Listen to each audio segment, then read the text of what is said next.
Black. Well, it's been so long and lonely.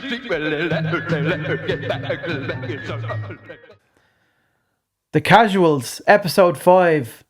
Joe, how are you? We were just having a great chat about movies. We were talking about movies, Yeah. Yeah. That's another podcast. It is another podcast. It is another. Scorsese and Dune. yeah. You have to watch that. You read the Stephen books. King's one. Yeah, I read they're my favourite books probably of all time. One of my favourite books of all time. The Road is my favourite, which is also a fantastic movie. Yes. But I don't know. I'm afraid the films will ruin the books for me with you. No, absolutely not. Because your I'm man doesn't telling hate you your now. man that what's his name? That plays Willy Wonka Chocolate Factory. Oh, do you not think he's good? Timothy Chalamet? Chalamet. No. I hate him. Oh, he's great, man. I don't hate him. Hate's a strong word, but yeah, no. Have you not seen him as Bob Dylan? Yeah, I didn't like it. Did you not? Didn't like him. No. I thought he was really good. There's something really too minimalist about his performance. Yeah. It's very of the time. Like that shit's trendy right now. Yeah. But you just know it's gonna go out of vogue, out of fashion, and Yeah. we'll look back at his performances in 10 years' time and say, ugh. Okay. Well, Mark it. speaking Speaking of bad performances and good performances. No, Joe. We've had no. This is a positive episode of the Casuals. It's very strange. Yeah. Well, the last one was positive because it was after the Sunderland game. But yeah. There was still trepidation after the Sunderland game because Yeah, there still was. Yeah. There was still uncertainty, and there still is a bit of uncertainty. well, It's just- definitely. Yeah. Now I seen a tweet that you posted. Yeah. And it was way from my I didn't Balanced? commented. No, it was way too positive, and you made me frightened. You kind of scared me a little bit. Okay. I like Break it down for me then. you kind of vindicate like Amarim's tactics were very much vindicated, and you were like, all he had to do was make these little tweaks, and now the team is in. Well, no, I wanted a formation change, a full-on formation change. He didn't do that. He still has belief in his system. But as you mentioned, I think it was after the Sunderland game, he made a couple of tweaks yes, to the system. He's still playing the same formation. He's made a few small tweaks to the system to kind of shore things up a little bit. yeah, And I think those changes that he's made have been effective over the last couple of weeks. But I'm always one to hold my hand. If I'm wrong about something, I'm wrong. I'd rather be wrong, especially all things Man United. I'd rather be wrong about a negative opinion about anything Man United than be proved right. Because, Jesus, I'm sick and tired of, predicting the downfall of another manager at the club. It's become an ongoing thing, and I think he's very staunch in his position, Ruben. I think Jim Ratcliffe is too. He's massively backing him. So yeah, saying he's going to be there for the next 3 years. Yeah, and that's another thing. Like that gives the players a bit of a kick up the arse. It's like, oh fuck. Well, some of the players that have been there through all of the different managers, they're probably thinking, fuck, I really do need to, pull up my socks here and start performing. I can't fucking sway things like I did with the other managers. I think with Jim saying that, definitely it solidifies the players are like, all right, well, I guess we're just going to have to play his formation and just make it work. Yeah. Instead of throwing the hands up in the air and being babies about it. Like one thing everything I loved about Amarim, right, before the start of the season was the way he dealt with things internally at the club. I wasn't a fan of what I was seeing on the pitch. And the jury's still out. Like I still believe that was, at that time I felt, no, it's a personnel thing. It's not a system thing. That's the way I felt at the start of the season. I thought what he was doing behind the scenes in getting rid of the likes of Rashford, telling Garnacho essentially to fuck off after the Europa League final, just getting rid of a lot of the bad eggs, I thought. And they were all really big good. personalities, really big personalities. Yeah. And I think what was one of the things that stood out to me when Amarim got the job was that there was no new manager bounce. There was none of that. There was no what? New manager bounce. What's that? Oh, Well, like it's like a positive launch off, you look at it with Ten Hag. His was quite prolonged, as was Ollie's. But eventually down the road, maybe a season and a half or 2 seasons later, it would all go to shit and these players would be down in tools. And it was so evident to see. Whereas when Amorim came along, I don't know what he did behind the scenes, but he probably called out a lot of the players on their performances and attitudes. Whereas the other managers before that probably came in and wanted to be friendly with the players and wanted to develop, a player-coach relationship in that sense. Amorim just came in and was probably all guns blazing with some of the players that have been underperforming and earning excessive amounts of money that essentially was undeserved. And he probably called them out on that. And that's why you didn't see United performing too well at the start of his tenure. That was one thing that struck me with Amorim. Because I've said it before, he says all the right things. He says all the right things. He's very charismatic. Well, let's get into the minutiae a little bit. The last time we were talking, they had beat Sunderland and they were about to play Liverpool. Yeah. And they went on. Dreading it, we were. I predicted Liverpool. I thought it was going to be a 0-0 draw. I thought it was going to be a dull match, and it was not that. Yeah. It was a good match. Sorry, I think I predicted 1-1, but also in the back of my head, I thought Liverpool were going to prove a point after consecutive losses, and I thought it was going to be another fucking horrid day at Anfield for us. Yeah. And it wasn't. No.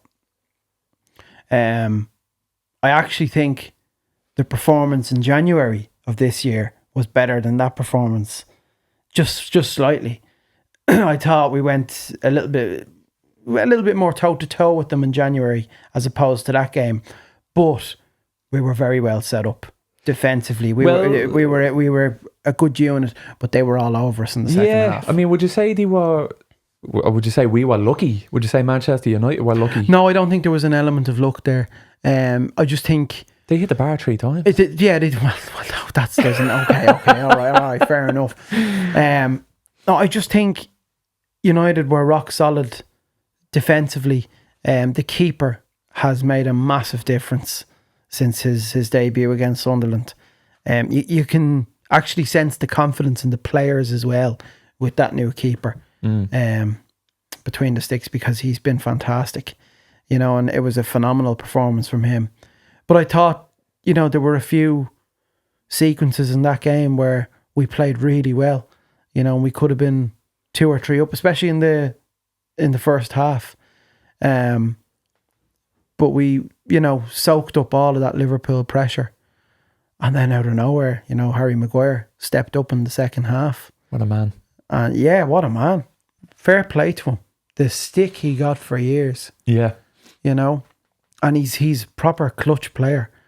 He's, he shows up in the big moments, doesn't he? It's class. Yeah. Do you know what? He is a good player.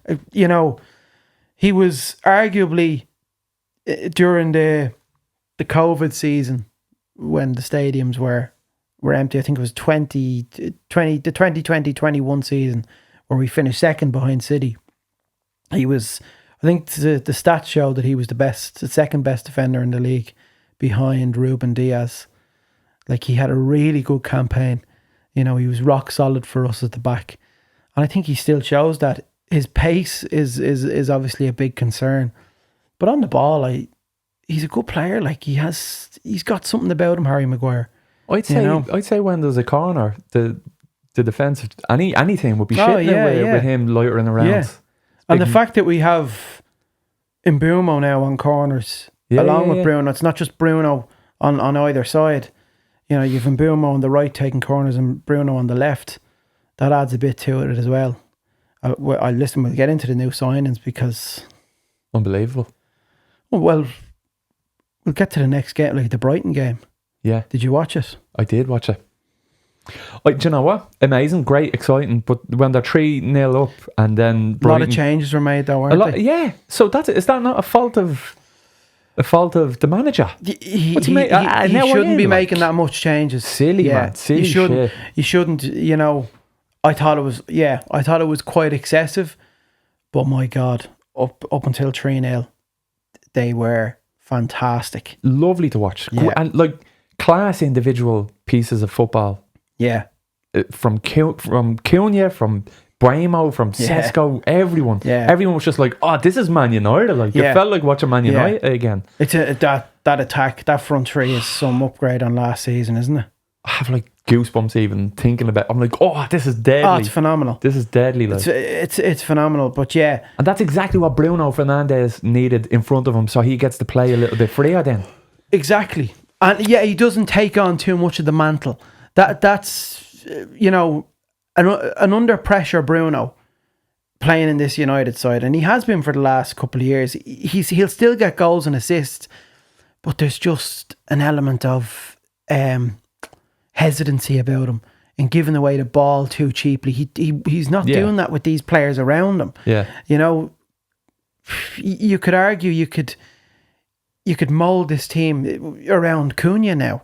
Do you know what I mean? Because he's taken up that kind of position as well. Yeah, where he can be a number 10 in that team. What a player!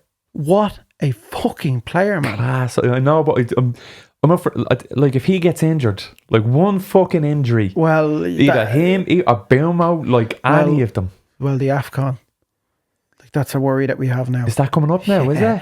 That'll be from the 21st of December until like early February, and then Bilmo will be going with Cameroon and Ahmad with the Ivory Coast.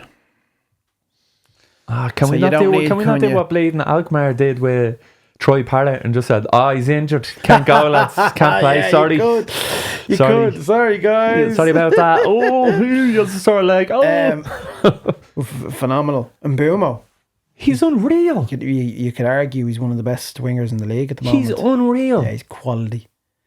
It's just watching him, right? He does all of the right things. He doesn't do anything stupid. He's not selfish. His IQ as well as a footballer it's phenomenal to watch. You know, that first goal, you think to yourself watching that, he's going to put it into the far corner. Not for 1 second that I think he was going to fucking place it in the near post. Yeah. It was just such a lovely finish. He's just clinical, man. Yeah. Clinical in front of goal. And his technical quality, his first touch is fucking ridiculous. We have our very own Mo Salah. We do though. He's got every it's kind early of doors. It is early doors. Just the way he plays, he's got every kind of quality and trait that Salah has for Liverpool. I know Salah's getting a bit old now, but he is, in terms of his output as well. Was it 20 goals last season for Brentford? Just 20 Premier League goals.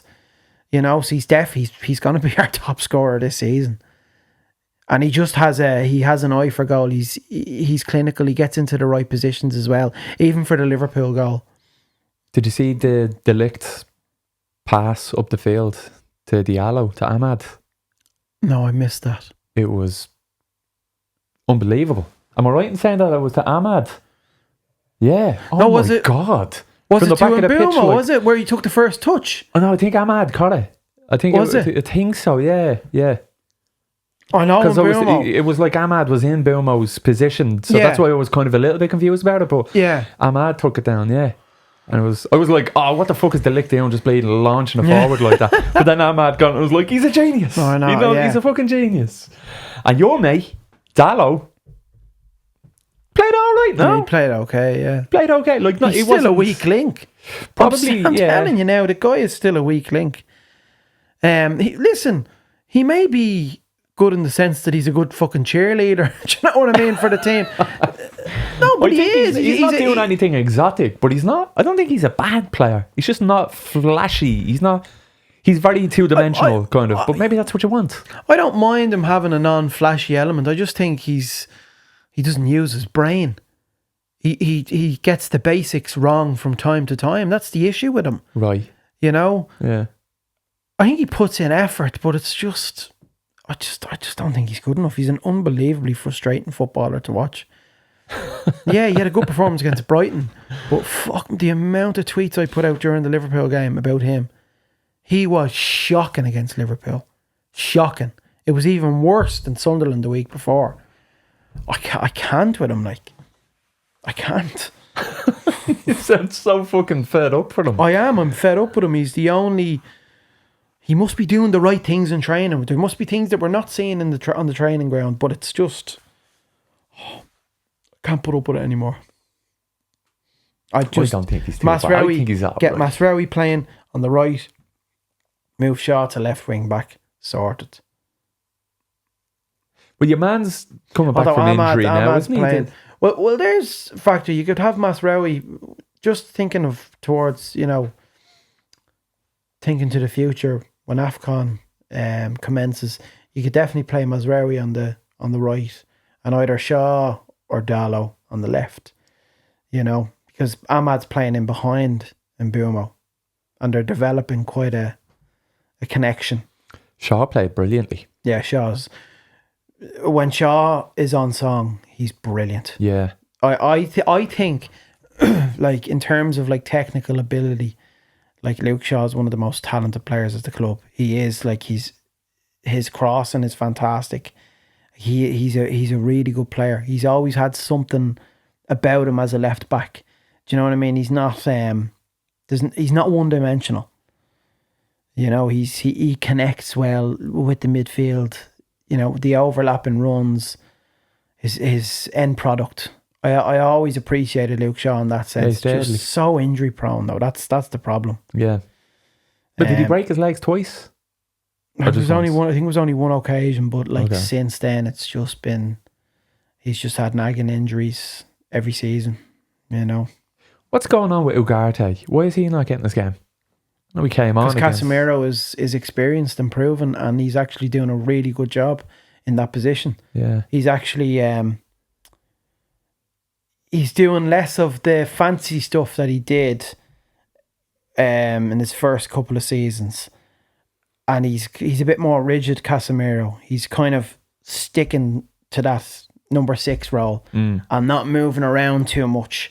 And I have to say, he's doing a great job, and that was one of the key issues as to why we conceded 2 goals.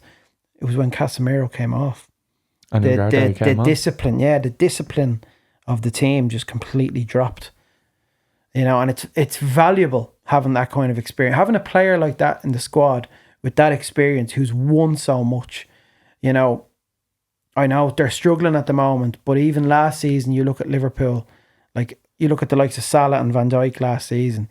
Having 2 players like that, Robertson as well, having players like that with that much experience in the squad, it's a good mix, with some of the younger players and the players who are hitting peak years, say 26, 27.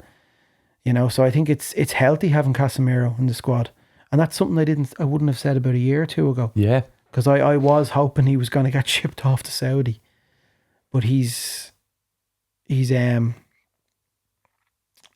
got stuck in, you could say, the last couple of years, and he's got his spot back anyway. Who's United playing next? Is it Spurs?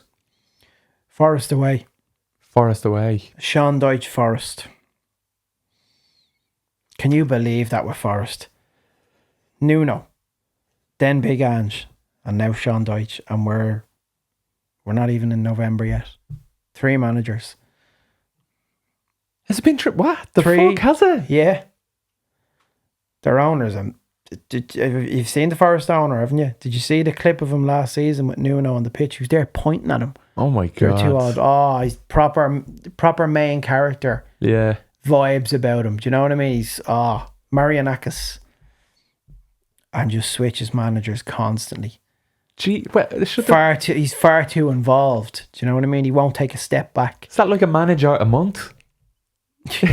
It's like one manager August, per month. Nuno, September, Big Ange, October. Wow. Sean Dyche. But he's the best kind of, when a team is struggling, when a team is, he's the best kind of manager to bring in. You want Sean Dyche in there? Oh yeah, you want Sean Dyche in there. He'll keep you up. He will. He's an expert at that. I'm looking to that. You'd expect him to be Forest now, wouldn't you? In the form that they're on. Yeah, you would. But you never know. Do you know what I mean? Forest could conjure up something. They are playing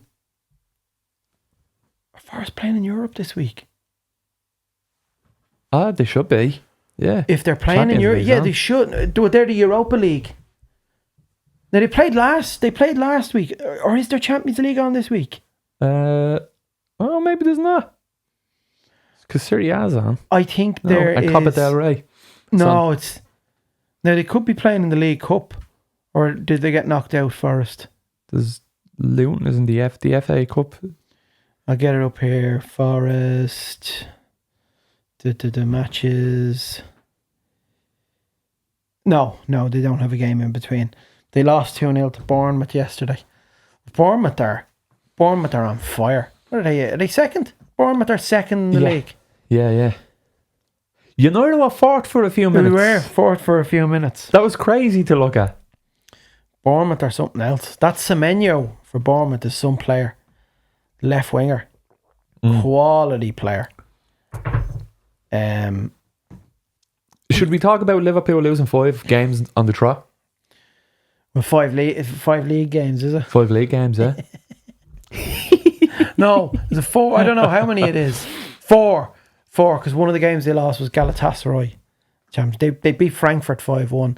Yeah, I don't like 5 in a row then, no?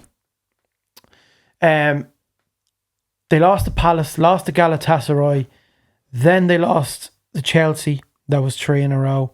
Then us 4 in a row. Then Frankfurt they beat, and then they obviously lost to Brentford over the weekend. Well, then maybe it's 5 league games or something. But yeah, 5. They've lost 5 in their last 6. Fantastic, beautiful viewing. Some of the greatest work since Oppenheimer.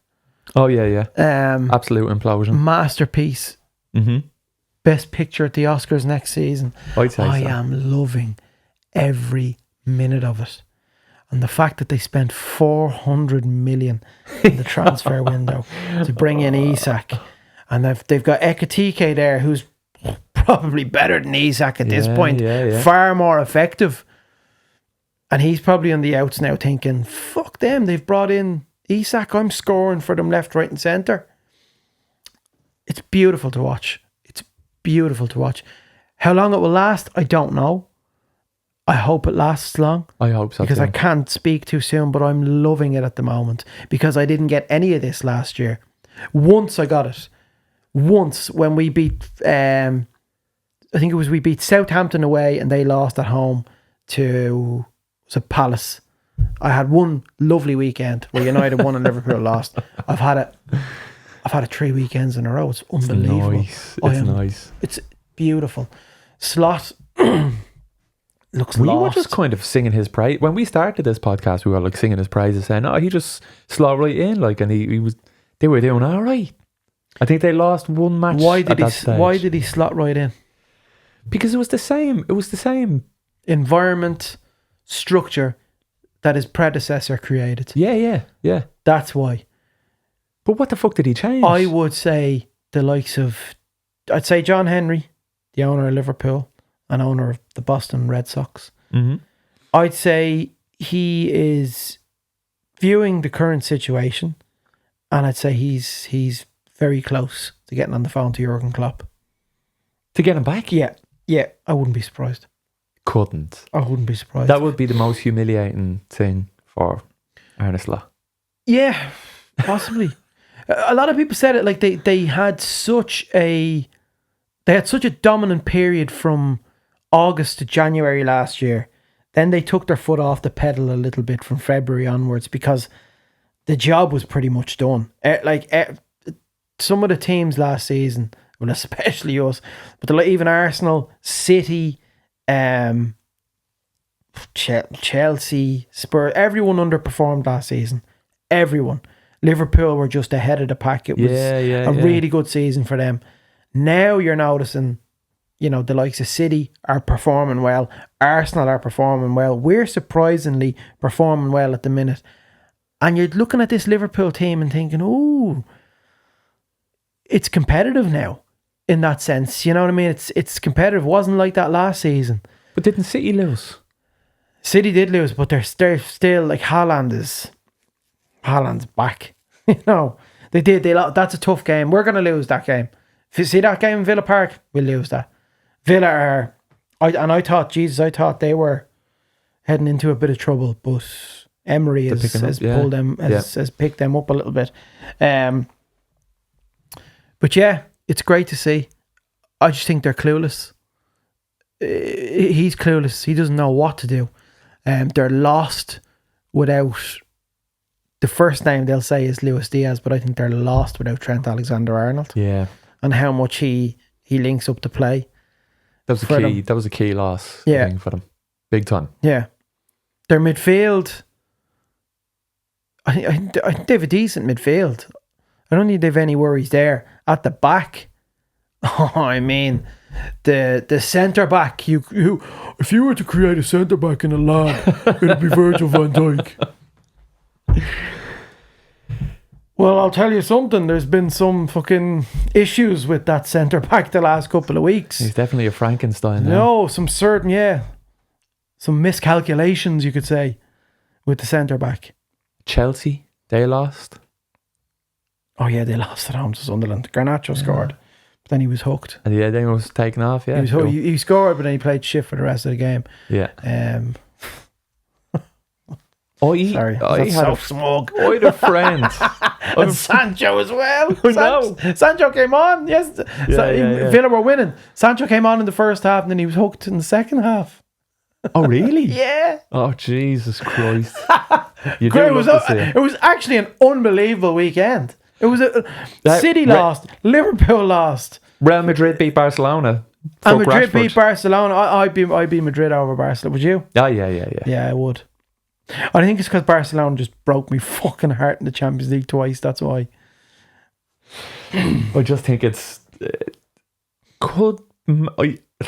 again, we start this podcast. I said that I put €10 on United to be relegated. No, don't. Don't go there. Don't even say it. Don't even say it. Are we going to win the league?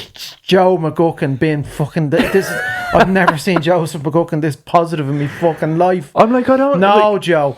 No. If we get past Forest... It's Arsenal's. I'd be looking at Spurs, and then if we do well at Spurs, I'm like, Joe, it's Arsenal's. We are the best team in the world. No. Unbeatable. Spurs would be tough. Spurs... Well, that's what I think it'll be defining the result against Forest going into that match. Yeah, look, it's 2 away games on the trot against Forest and Spurs the following week. If we win those 2 games, yeah, I suppose if we win those 2 games, then you could potentially be having the conversations could be had. Yeah, is that when the AFCON is on though? The African Cup of Nations. Do you see that'll be another issue? It like Mbeumo, if he keeps performing the way he's performing the last few weeks, and then we lose him to AFCON, like, it's a scary prospect. Yeah. And that was the issue with Liverpool. Liverpool had that issue for years with Salah and Mane. Yeah. And Mane, yeah. Jesus. Mane was unbelievable for Liverpool, by the way. What a player he was. He was great. Some Liverpool fans even argue that Mane was better than Salah. I could see that argument. Salah obviously has been there longer than Mane, but they said Mane was the more impactful player at Liverpool. Although Salah's first season at Liverpool was unbelievable.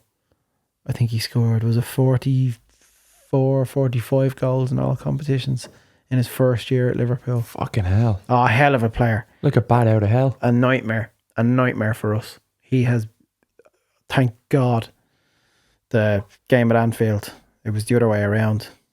It was Mbeumo who was their nightmare. But Salah has just torn us apart over the years.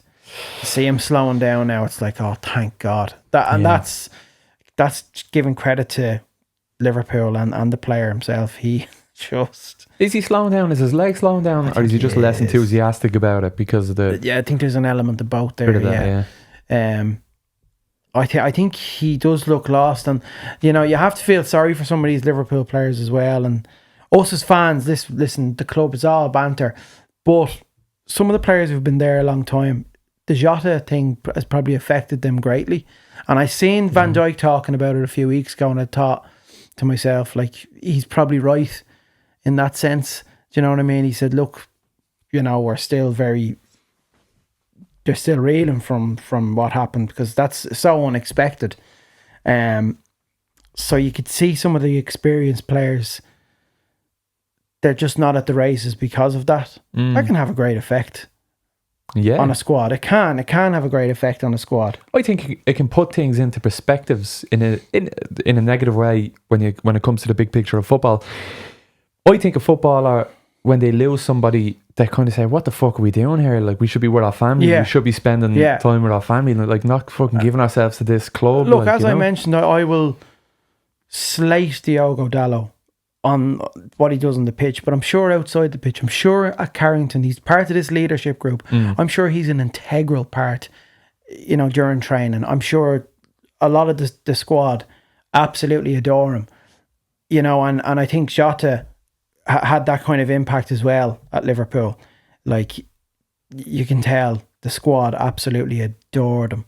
Do you know what I mean? He was one of the bright characters there, and it can have an effect on a team. It can have a huge effect on a team. Yeah, I'm sure. I'm sure. And it's a rarity, like something that you've never, like what happened with Jota is just the most rare thing ever in terms of football. You don't hear that. Yeah. Do you know what I mean? So it's kind of like, I suppose they're trying to deal with that reality as well, in a sense. People do forget that. I'm trying to think if the person that I'm thinking of is Raul Jimenez, but he obviously came back, but he had that head injury. It's scary as well. Yeah.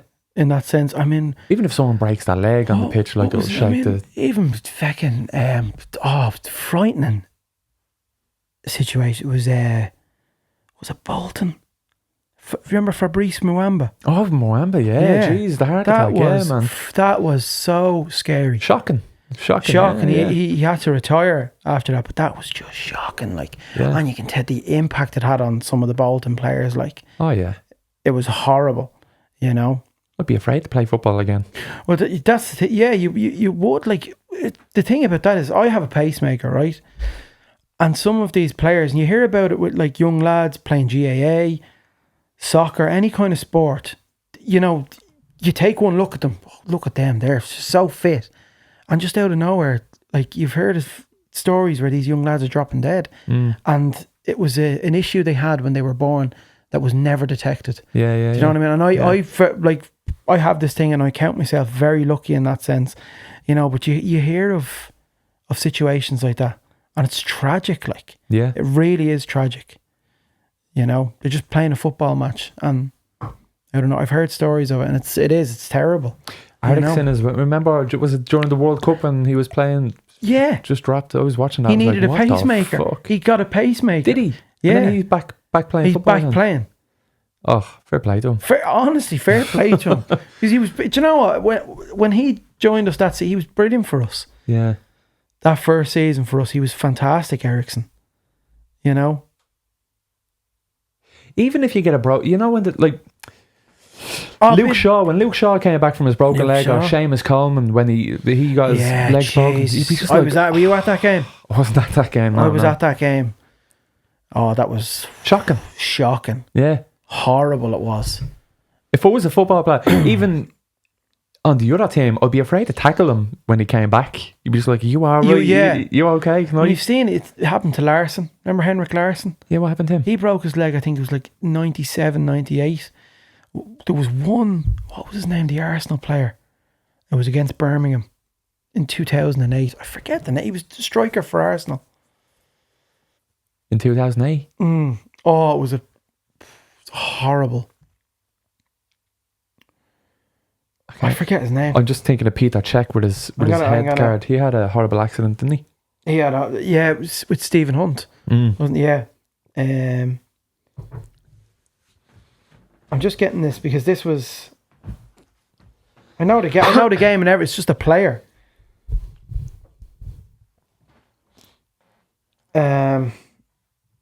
Eduardo. Okay. Do you remember Eduardo for Arsenal? He played up front for them. Not really. Oh yeah. Well, he went out with broken legs as well. Yeah. What's the shin pads doing? Can we get rid of the shin pad? They're not fooling anyone. Actually, the ankle was the bottom. It was it. yeah. I wouldn't be able. See, that's why I can't. My legs are too long and skinny. It'd be like breadsticks, man. Snapped like breadsticks. I know. But no. Look, I suppose it happens in any kind of sport, doesn't it? Are we going to win the league? I don't know. I think good chance of getting top 4. Really, really good chance of getting top 4. I'll have if all things go well. Joseph McGucken after Forest and Spurs, and we're going into an international break.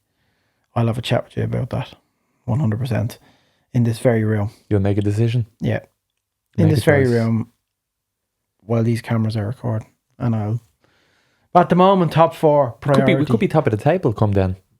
If Arsenal drop a couple of points. Where's this come from? It's a possibility. The fact that it's even a mathematical possibility, I'm like, how the fuck are we in this position? No, this is insane. I still think Arsenal are such they are great. A cohesive unit. But it's mundane with them though. Like, you're watching the games, it's 1 or 2-0. They're not battering teams now. I watched the Atletico Madrid game last week. That was the exception. Jesus, they were phenomenal in that second half. There was something in the air that night, though. All of the scores of all the Champions League matches were like 10-0. I know, yeah. What was going on? Yeah, the likes of Barcelona and all that. Yeah. But I think Arsenal, it's everyone has said it. Gary Neville said it's their league to lose. I think as well they can seriously look at Europe too. They'll be one of the top dogs in the Champions League this season. Arsenal? Yeah. They have strength in every area of the pitch. Especially their defence. Their defence is phenomenal. That centre-back pairing of Gabriel and Saliba, and you can clip this, it is the best centre-back pairing since Ferdinand and Vidic in the Premier League. Can you think of a better centre-back pairing since then?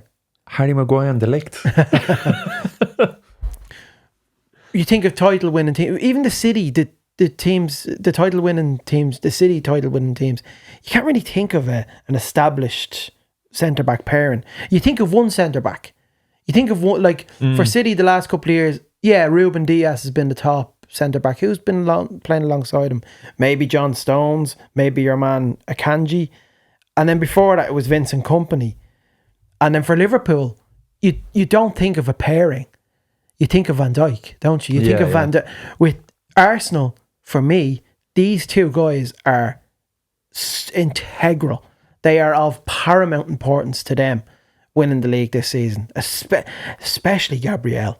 Gabriel, in terms of their set pieces, by the way, they're unstoppable on set pieces. The fucking anxiety I get when playing Arsenal when they have a corner or a free kick from outside the box.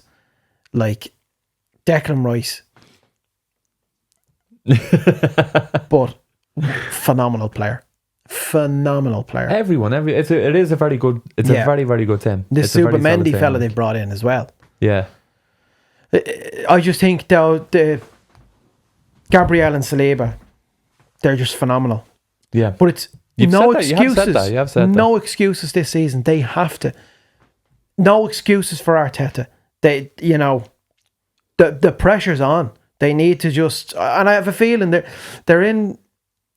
I think they're in a bit more of a comfort zone this season compared to the last 3 seasons where they essentially they cocked it up by February or March. I think they will go the full way this season.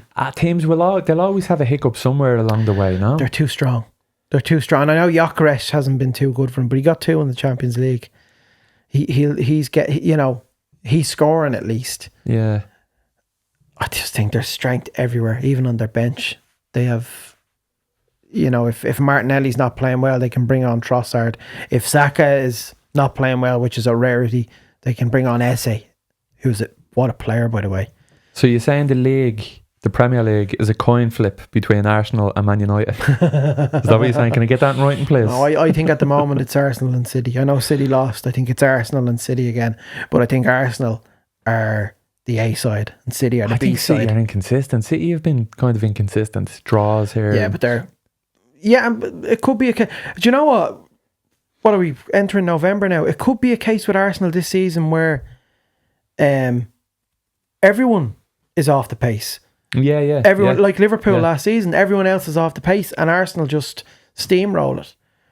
Oh, well, but they're winning if everyone's off the pace, then it kind of brings the standard of every club down. I don't think it makes another team like, put their chest Bournemouth. up.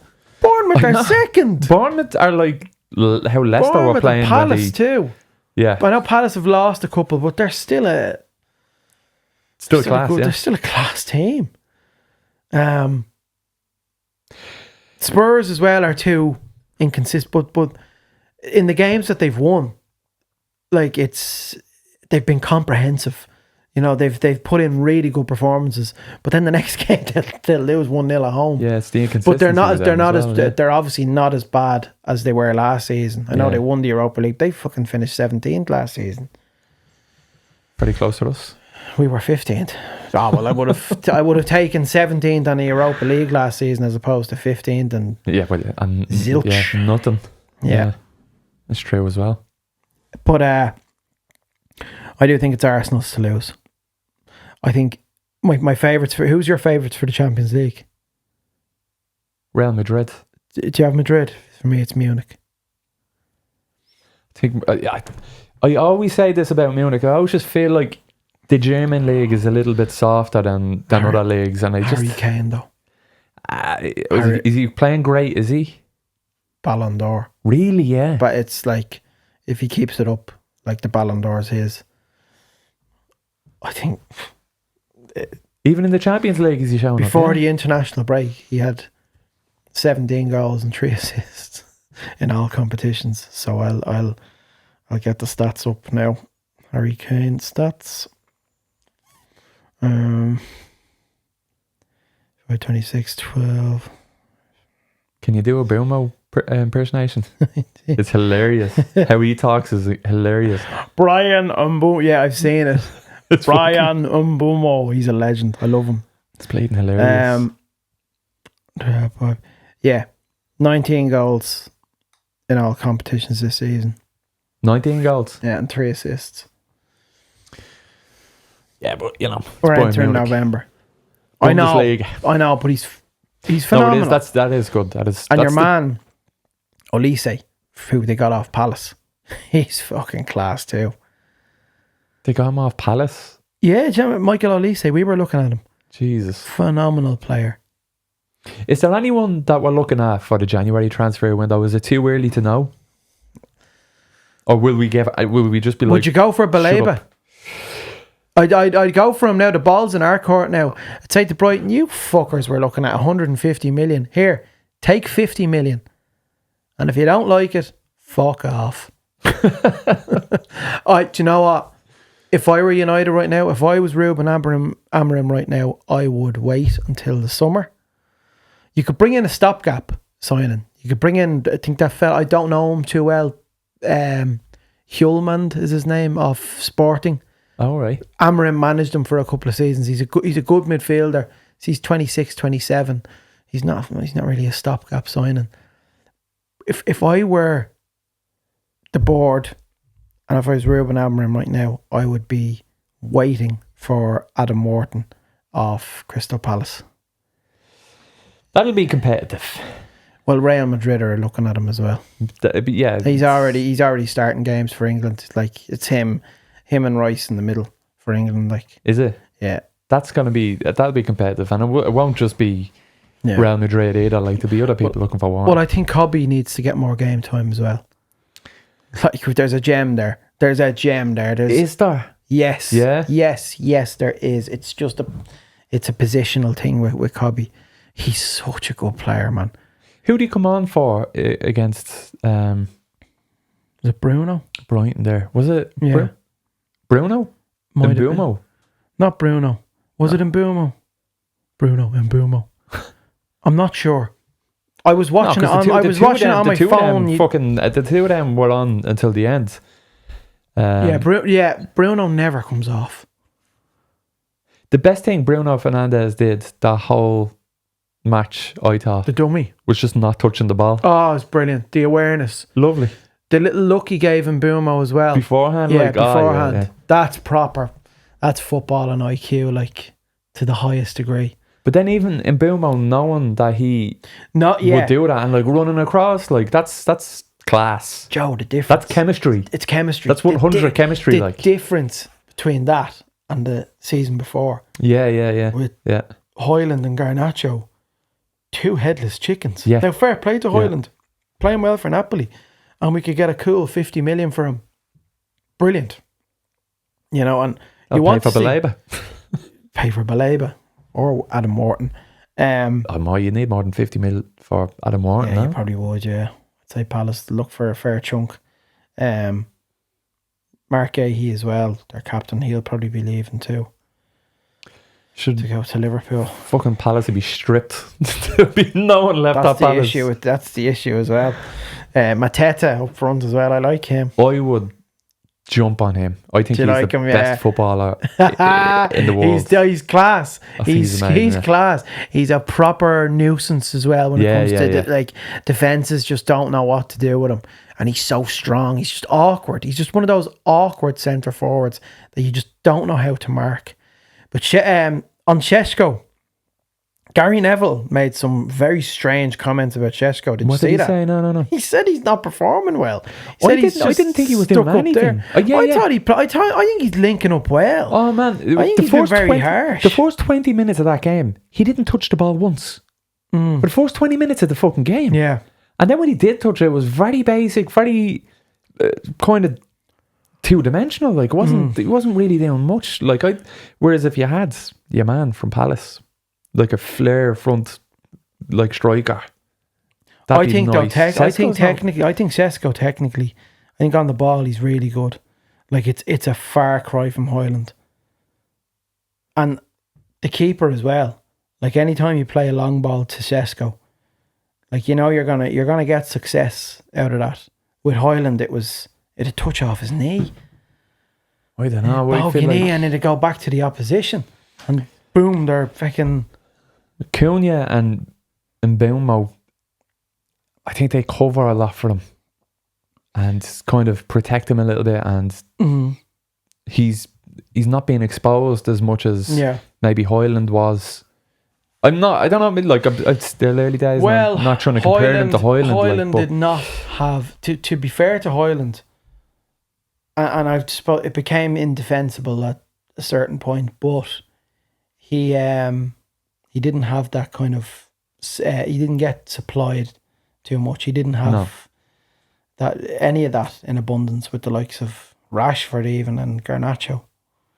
Like Šeško feels like kind of a practical player, like he's drawing defenders to him, and then the boys are getting in then, like, you know, so he feels more like a dummy than a striker, if that makes any sense. I think he's dropping very deep. Yeah. I think he needs to just play as a proper target man instead of this hybrid advanced forward, isn't it? It's like hybrid of playing as a number 9 and both the number 10 at the same time.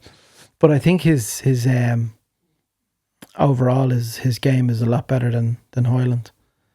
Yeah, I mean you can't be pointing fingers at him because we're winning matches. It's only one game. Yeah, I was surprised he didn't start against Liverpool. Oh, you was surprised as well. Yeah, why didn't he start? What was going on there? I don't know. Very strange, I thought. I don't know. But he has an eye for goal, and I do think though Mbeumo's going to be our top scorer this season. I think if he just keeps playing the way he's playing at the moment, like, he's going to be such a key factor in how we do this season and the AFCON. If we can manage those few weeks without him, we'll be okay. I'm trying to think, when is it? Late December to early February. Cameroon could be knocked out. That'd be great, yeah. Touch wood. Cameroon and Ivory Coast with Ahmad as well. Just yeah. Is it the qualifying stage? Is it? Do you know what stage the AFCON is that? Are you following the AFCON? I do be following the AFCON. Do you be following the AFCON? I do be following 3 o'clock in the morning, job. Oh, stop. But listen, Joe, it's Forest away. Tis. Saturday. Yes. We win that. Comfortable win. Then we will be, I'd say at 50% close to that conversation that I mentioned earlier on. And then Spurs, we win that game. Then we'll have that conversation in 2 weeks on episode 7 of The Casuals. I'm jumping the gun here, I know. Lucky number 7. Yes. We need to keep a clean sheet. Yeah. Needs to be like a 2-0, 3-0 against Forest. Yeah. Has to be. And other than that, and Amram out. They're in bad form. They're in bad form. Defensively? Everywhere. Who? Forest. Oh, I thought you were talking about us. I was like, we've been winning. They're in awful form. Have they been? Yeah. Have they been 3 fucking managers? Shooting practice then. Should be shooting practice. Please God. Touch wood.